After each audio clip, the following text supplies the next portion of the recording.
तो ये एक व्यवस्था बना करके पुलिस ने भी यहाँ काफ़ी मशक्कत की है। कल रात से मैं देख रहा हूँ 24 घंटे से लोग यहाँ पर हैं। और ये जो जिस वक्त मैं आपसे बात कर रहा हूँ रूबिका, यही इसको मनहूस घड़ी कह लीजिए 24 घंटे पहले की, जब ये खबर आई थी कि अजीत दादा पवार का जो विमान है वो क्रैश हो गया है। देखिए, आप बात कर रहे थे उनके माँ की, किसी का बच्चा 10-5 सेकंड के लिए उसके आंखों से ओझल हो जाता है, वो बेचैन हो जाती है माँ। उस माँ का क्या जिसका बच्चा तो हमेशा के लिए आंखों से ओझल हो गया। तो ये तस्वीरें लोगों के भाव भंगी में आप देखिए, जो दर्द है, ये जो अजीत दादा पवार से लोगों का जुड़ाव है, उनकी मिट्टी से जो उनका जुड़ाव था कि यहीं पर प्रचार करने आ रहे थे।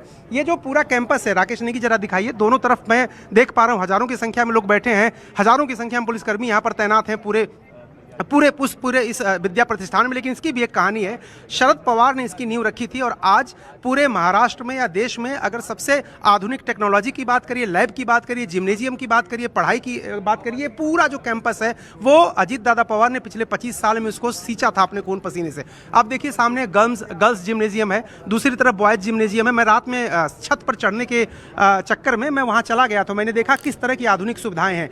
तो जब आप कोई भी जननेता जब अपने लोगों के लिए, अपने परिवार के लोगों के लिए, पूरे क्षेत्र को अपना परिवार मान ले, पूरे जिले को अपना परिवार मान ले, पूरे राज्य को मान ले, और जब बिजली, सड़क, पानी, सरकारी योजनाएं, सुविधाएं उनके घर तक पहुंचने लगे, जब उनका काम होने लगता है, तो जो जुड़ाव होता है आम जनता का नेताओं के साथ। पवार और बारामती, पवार परिवार और बारामती का रिश्ता एब्सोल्यूट गिव एंड टेक, मोहब्बत वाला और डेवलपमेंट वाला रिश्ता था। पवार परिवार ने बारामती, या ये शुरुआत यहां से कीजिए कि बारामती ने भर भर कर वोट पवार परिवार को दिए, विधानसभा में छोटे पवार को और लोकसभा में बड़े पवार को। और उसके बाद पवार परिवार की तरफ से भी कोई ऐसा कार्ड नहीं था जो अनटर्न ना किया गया हो बारामती को तमाम सहूलतें देने के लिए। और इस बात का जिक्र कल से हम कर रहे हैं। इनफैक्ट अनंत विजय जी भी हमारे साथ जुड़ चुके हैं, वो भी इस बात के गवाह है। संजय यहाँ पर बैठे हुए, वो भी इस बात के गवाह है। और ये तस्वीरें देखिए आप, एक एक करके। ये शरद पवार हैं इस वक्त गाड़ी में मौजूद। कल आपने सुना होगा शरद पवार, कभी ऐसा नहीं होता है कि वो पढ़कर कोई बात कह दे, लेकिन कल उन्होंने जिस तरीके से अपनी बात को रखा, सबको समझ में आ रहा था कि एक गुरु टूटा हुआ है, एक चाचा, एक पिता तुल्य चाचा टूटा हुआ है। ये पार्टी टूटी, सदमा नहीं लगा, चुनाव हारे, सदमा नहीं लगा, लेकिन इस तरीके से 66 वर्ष के अपने भतीजे को ऐसे खो देना, जिसे कहते हैं ना अकारण कोई मृत्यु हो जाना, जिसकी कोई कल्पना नहीं कर सकता। और वो भी तब जब पंचायत के चुनाव चल रहे हैं और वो अपना कर्म करने के लिए बारामती उस भूमि पर गए हुए थे। हमारे साथ शिवानी भी जुड़ी हुई हैं। शिवानी, आपने क्या महसूस किया? आप यहाँ दिल्ली से फ्लाई की, मुझे याद है जब मैं स्टूडियो में एंटर कर रही थी, आप स्टूडियो से बाहर की तरफ जा रही थी क्योंकि आपको सीधा बारामती की तरफ जाना था। जब आप बारामती पहुंची तो आपका एहसास क्या था, अगर आप दर्शकों को बता पाए? जिस प्यार का जिक्र रूबिका लगातार आप कर रही हैं, विवेक ने भी उस प्यार का जिक्र किया यहाँ पर। इसके अलावा अरुण भी बता रहे थे कि कितने लोकप्रिय हैं वो अपने लोगों के बीच में अजीत पवार। ये ताकत अगर आपको देखनी है तो बारामती की धरती में आना होगा। और बारामती की तस्वीर आप देखिए, लोग दूर दूर से यहाँ पर पहुंचे। शिवानी, मैं माफी के साथ बस आपको इसलिए रोक रही हूँ क्योंकि तस्वीरें आ रही है विद्या प्रतिष्ठान की, जहां पर शरद पवार जो है गाड़ी से निकल रहे हैं। और ये फ्रेम कुछ ऐसा है कि कलेजा मुंह को आ जाए। एक तरफ लकड़ियां आपको दिखाई दे रही हैं, इन्हीं लकड़ियों की चिता, और उस पर अजीत पवार का जो शव है वो रखा जाएगा। अंतिम संस्कार इन्हीं लकड़ियों पर होगा। और दूसरी तरफ आप सामने उधर देखिए, आपको शरद पवार नजर आ रहे हैं। अगल बगल जो उनके साथी हैं वो शायद उनसे कुछ कह रहे हैं, किसी बात का जिक्र कर रहे हैं, उनको कोई इंफॉर्मेशन दे रहे हैं, और वो वहां खड़े होकर देख रहे हैं कि किस तरीके का इंतजाम है। सोचिए, कभी किसी ने कल्पना नहीं की होगी कि इस तरीके का इंतजाम उनको विद्या प्रतिष्ठान में करना पड़ेगा। अभी अरुण बता रहे थे कि विद्या प्रतिष्ठान में सब चीज की तैयारियां की गई हैं, बॉयज जिम्नाजियम अलग है, गर्ल्स जिम्नाजियम अलग है, अलग अलग तरीके के कार्यालय बनाए गए हैं, ऑफिसेज बनाए गए हैं, पढ़ाई लिखाई के लिए बड़े बड़े बिल्डिंग्स वहां पर तैयार कर दी गई है, बड़े बड़े अस्पताल वहां पर तैयार कर दिए गए हैं। बारामती जैसा इलाका, मतलब कई बार आप देखेंगे ना तो ये बड़ी बड़ी मेट्रो सिटीज के सड़कें और वहां की बिल्डिंग्स आपको बारामती के सामने फीकी लगने लगेगी, इस तरीके का काम किया है। शिवानी, अब चूंकि वो तस्वीरें हम दिखा ही रहे हैं, आप अपनी बात कृपया करके जारी रखिए।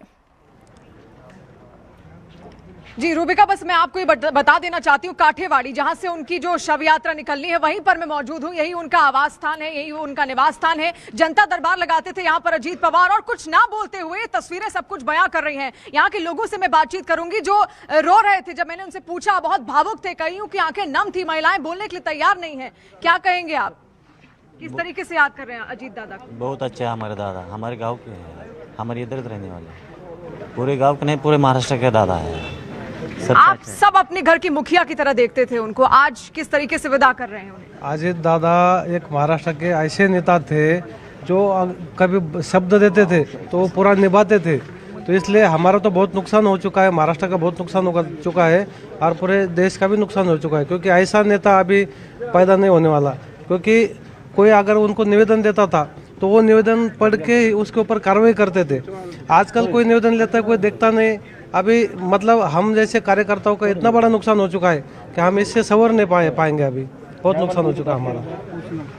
एक बात पूछना चाहता हूँ कि जो हमारा पश्चिम महाराष्ट्र है तो उसको कौन सा ऐसा श्राप है, जो भी नेता हमारा पॉलिटिकल में जो बड़ा होता है तो उसके साथ कोई ना कोई ऐसा हादसा हो जाता है, कौन सा श्राप है? आप देखिए गोपीनाथ जी मुंडे साहब, देखिए ये तो हादसा था, कभी भी किसी भी वक्त हो सकता है। लेकिन अजीत दादा को आज आप सब यहाँ पर याद करें। कृषि के क्षेत्र में ये सूखा पड़ता था यहाँ पर, लेकिन आज पानी की किल्लत खत्म हो चुकी है। जी यहाँ पर मैं तो यहाँ का जो बारामती का नहीं हूँ, मैं गढ़चिरौली डिस्ट्रिक्ट का सिरुंचा का रहने वाला हूँ, जो कि आखिरी तहसील है जो महाराष्ट्र की। मैंने उनके जैसे ही ये सुना कि उनके साथ में हादसा हुआ, उनका निधन हुआ, उनकी मृत्यु हुई, उसके तुरंत बाद कल मैंने अहेरी वालों के साथ में कुछ मेरे दोस्त थे उनके साथ में मिलके मैं कल बारामती आज पहुंचा हूं। आज उनकी जो भी उनका जो मैयत थी वहां पे जाके मैंने उनका जो भी उनको करना था अंतिम संस्कार वहाँ पे जाके खड़ा देखा। मुझे इतना दुख लगा कि दादा जैसा नेता कभी है न कभी रहेगा। और दादा जो है सिर्फ बारामती के लिए नहीं थे, महाराष्ट्र के लिए नहीं थे, हर एक कास्ट के लिए, हर एक जाति के लिए वो कभी भेदभाव नहीं करते थे। कभी भी अगर कोई निवेदन देते थे तो सीधा बोलते थे कि भैया कल आ तेरा काम कर दूंगा। दादा आपके लिए कितने खास थे? हम तो अभी हमारे साथीदार ने बताया है, हम गढ़चिरौली डिस्ट्रिक्ट अहेरी से बिलोंग करते हैं। अहेरी विधानसभा मतदार संघ, जो माजी मंत्री थे धर्मराव बात्राम साहब, उनके गांव से हम बिलोंग करते हैं। जैसी हमको एक खबर मिली तो हमको विश्वास तो बैठा ही नहीं, हमारे यानी शरीर के जो रोम रहते हैं रोम खड़े हो गए। जब हम फेसबुक सोशल मीडिया में जब स्पॉट वहाँ का जब देख रहे थे क्रैश हुई सो, तो तब हमको कुछ समझ में नहीं आ रहा था। हम ऐसी आपकी आंखों को मैं देख रही हूँ, आप नम हो रहे हैं, थोड़े से आप भावुक भी हो रहे हैं। भावुक मैं इसलिए हो रहा है, मैं आर्मी का जवान हूँ। दादा के पास जाकर एक कोई भी सवाल लेके जाओ, कोई आदमी वापस नहीं आता था दादा के पास। मैं आर्मी से रिटायर होके आया हूँ, लेकिन एक भी बात कभी उन्होंने टाली नहीं। वो हमारे देवता थे, देवता। अजीत दादा जाने के बाद हमारा पूरा बारामती तालुका पोरका हो गया, पोरका। आर्मी वाला हो, सिविल हो, कोई वो हर एक आदमी का प्रॉब्लम दादा ही सोल्व करता था। ऐसा हमारा नेता था ये। अभी नेता जाने के बाद ये जगह कोई लेगा बता नहीं सकते, लेकिन अजीत दादा का नेता होना अभी तो संभव है। ऐसा नेता कभी नहीं हो सकता। मैं आर्मी से हूँ, आर्मी से, लेकिन अजीत दादा जैसा आदमी कभी देखा नहीं है। कोई भी हो उनकी जगह जरूर लो। यही हमारी भगवान से प्रार्थना है, यही हमारी दुआ है उनके साथ, यही हमारी उनको श्रद्धांजलि है। यही मैं बोल के दो शब्द खत्म करता हूँ और आर्मी की तरफ से उनको बहुत श्रद्धांजलि होता हूँ। रूबिका, ये बारामती है, यही वो बारामती जिसकी धरती ने उनको चुना। 1991 में यहाँ से सांसद रहे, फिर अपनी उस सीट को वो शरद पवार को दे देते हैं, लेकिन फिर भी यहाँ की धरती कण-कण, यहाँ का एक राजनेता उनको जानता है, यहाँ के एक कार्यकर्ता उनको जानता है। मतलब